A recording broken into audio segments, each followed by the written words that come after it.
নমস্কার বন্ধুরা, Indian village food চ্যানেলে আজকে আমি আবার একটা রেসিপি চলে এসেছি। রেসিপিটা হচ্ছে খাসির মাংস আলু দিয়ে। আর এই রেসিপিটা আমি পুরো সম্পূর্ণ বিয়েবাড়ির স্টাইলে দেখাবো করে। যেসব বন্ধুরা একদম বিয়েবাড়ি পাচ্ছেন না, সেই সব বন্ধুরা আমার এই খাসি মাংসটা খেলে একদম বিয়েবাড়ি আশা পূরণ হয়ে যাবে। আর কথা দিচ্ছি, আঙুল চেটে পুটে খাবে। আর যেসব বন্ধুরা আমার চ্যানেলে নতুন, তারা আমার চ্যানেলে সাবস্ক্রাইব করুন। আর চলুন রেসিপিটা দেখে নিন। আমি এখানে 400 গ্রাম খাসি মাংস নিয়ে নিয়েছি। দেখতে পাচ্ছেন খাসিটা একদম এয়ার আছে।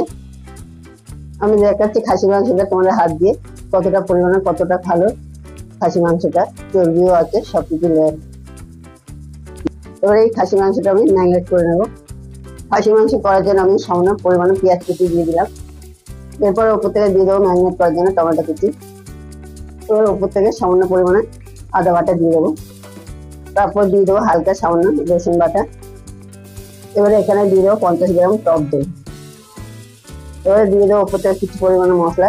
দিয়ে দিলাম হলুদের গুঁড়ো পরিমাণ মতো, দিয়ে দেবো পরিমাণ মতো লঙ্কার গুঁড়ো।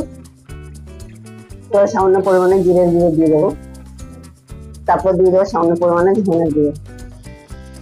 এবারে সমস্ত মশলা আমি ভালো করে খাসি মাংসটাকে ভালো করে মাখিয়ে নেব। এমন করে মাখতে হবে যেন মশলাগুলো ভালো করে খাসি মাংসটার মধ্যে ঢুকে যায়। এটাকে আমি ভালো করে 1 মিনিট ধরে মাখিয়ে নেব। আমি 1 মিনিট ধরে ভালো করে মাখিয়ে নিয়েছি খাসি মাংসটাকে। এবার দিয়ে দেবো ওপর থেকে সর্ষের তেল পরিমাণ মতো। তেলটা দিয়ে আবারও ভালো করে আমি মাখিয়ে নেবো। 1 মিনিট ধরে ভালো করে মাখিয়ে নেব। এখানে মাখানোর ওপরেই সবকিছু কাজ, এর বাইরে আর কোনো কাজ নেই। খাসি মাংসটা আমার ম্যারিনেট করা হয়ে গেছে। এবার 15 মিনিটের জন্য আমি রেস্টে ঢাকা দিয়ে রেখে দেবো। এখন এটাকে আমি সরিয়ে দেবো। আমি গ্যাসের মধ্যে কড়া বসিয়ে দিয়েছি একটা। মাংসটা ম্যারিনেট হচ্ছে, কড়াটা গরম হয়ে গেছে। এবার আমি তেল দিয়ে দেবো পরিমাণ মতো। তেলটা গরম হয়ে গেছে। এবার আমি আলু কেটে রেখেছিলাম বড় সাইজ করে 4 পিস আলু আমি দিয়ে দিলাম। আলুটাকে আমি নাড়িয়ে চুড়িয়ে লাল করে ভালো করে ভেজে নেব। আলুটা আমার লাল করে ভাজা হয়ে গেছে। আলুটাকে এবার আমি তুলে নেব।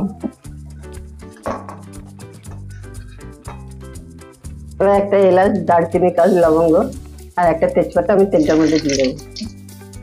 দিয়ে আমি একটু নাড়িয়ে চুড়িয়ে নেব। দারচিনি, লবঙ্গ, এলাচটার মধ্যে আমি দিয়ে দেবো 2টো বড় সাইজের পেঁয়াজ কুচি। পেঁয়াজটা আমি নাড়িয়ে চুড়িয়ে বাদামি কালারে ভেজে নেবো ভালো করে 2 মিনিট ধরে। পেঁয়াজটা আমার বাদামি কালারে ভাজা হয়ে গেছে।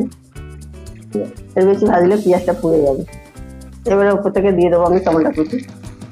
এখানে একটা পরিমাণ মতন টমেটো কুচি দিয়েছি আমি। এবারে দিয়ে দেবো রসুন বাটা। এবার টমেটো আর রসুনটাকে আমি ভালো করে নাড়িয়ে চেড়ে নেবো 1 মিনিট ধরে।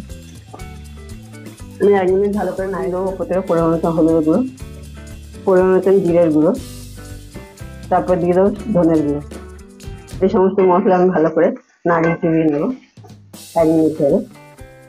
মশলাটা খুব ভালো করে নাড়াতে হবে যাতে মশলা থেকে কাঁচা গন্ধটা না আসে। মশলাটা আমি নাড়িয়ে চেড়ে নিয়েছি। মশলার গা থেকে তেল ছেড়ে দিয়েছে। এর মানে বুঝতে হবে মশলাটা আমার সম্পূর্ণ ভাজা হয়ে গেছে। এবার এই মশলাগুলোর মধ্যে আমি খাসির মাংসটা ম্যারিনেট করে রেখেছিলাম সেটাকে দিয়ে দেবো। এবার 3 থেকে 4 মিনিট আমি খুব ভালো করে সেটাকে নাড়িয়ে চুড়িয়ে নেব।